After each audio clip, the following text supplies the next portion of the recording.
புதுச்சேரி மாநில பாஜக தலைவராக ராமலிங்கம் போட்டியின்றி தேர்வு செய்யப்பட்டிருக்கிறார். கூடுதல் விவரங்களை எமது செய்தியாளர் எழில்குமார் வழங்க கேட்கலாம்.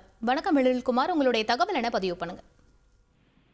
புதுச்சேரி மாநில பாரதிய ஜனதா கட்சியின் தலைவராக இருந்த செல்வ கணபதியின் பதவிக்காலம் முடிவடைய உள்ள நிலையில் புதிய தலைவர் தேர்ந்தெடுப்பதற்கான பணிகளை கட்சி செய்து வந்தது. இந்நிலையில் இன்று புதிய தலைவர் பதவி தேர்வு செய்வதற்கான வேட்புமனு தாக்கல் காலை 10 மணிக்கு தொடங்கி 12 மணி வரை நடைபெற்றது.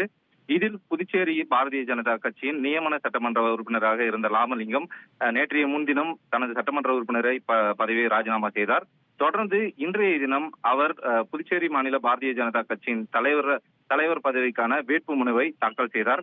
மேலும் காலை 10 மணிக்கு தொடங்கி 12 மணி வரை இந்த வேட்புமனு தாக்கல் நடைபெற்ற நிலையில் ராமலிங்கத்தை தவிர்த்து வேறு யாரும் இந்த தலைவர் பதவிக்கான வேட்புமனுவை தாக்கல் செய்யப்படவில்லை. எனவே அவர் தற்பொழுது புதிய மாநில தலைவராக தேர்வு செய்யப்பட்டுள்ளார். மேலும் பாரதிய ஜனதா கட்சியின் மாநில தலைவர் தேர்தலில் போட்டியிடுவதற்காக அமைச்சர் பதவியை ராஜினாமா செய்த சாய் சரவணன் தீவிரமாக முயற்சியை மேற்கொண்டார்.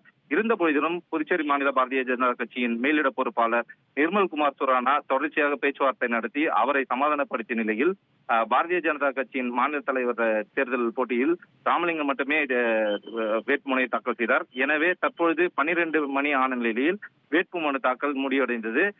புதிய தலைவராக ராமலிங்கம் தேர்வு செய்யப்பட்டுள்ளார். மேலும் நாளைய தினம் மக்களம் சந்திப்பில் உள்ள தனியார் விடுதியில் புதிய தலைவராக தேர்வு செய்யப்பட்டுள்ள ராமலிங்கம் பதவியேற்க உள்ளார். பாரதிய ஜனதா கட்சியின் தேசிய பொதுச் செயலாளர் தருண் சோக் முன்னிலையில் நாளைய தினம் புதிய தலைவராக ராமலிங்கம் தேர்வு செய்யப்பட உள்ளார் என்பது குறிப்பிடத்தக்கது.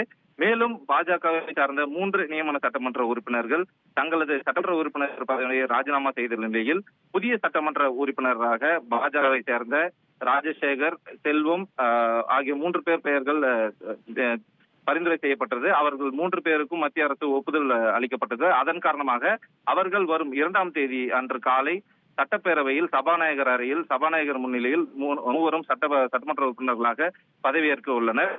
இதே போல் புதிய அமைச்சராக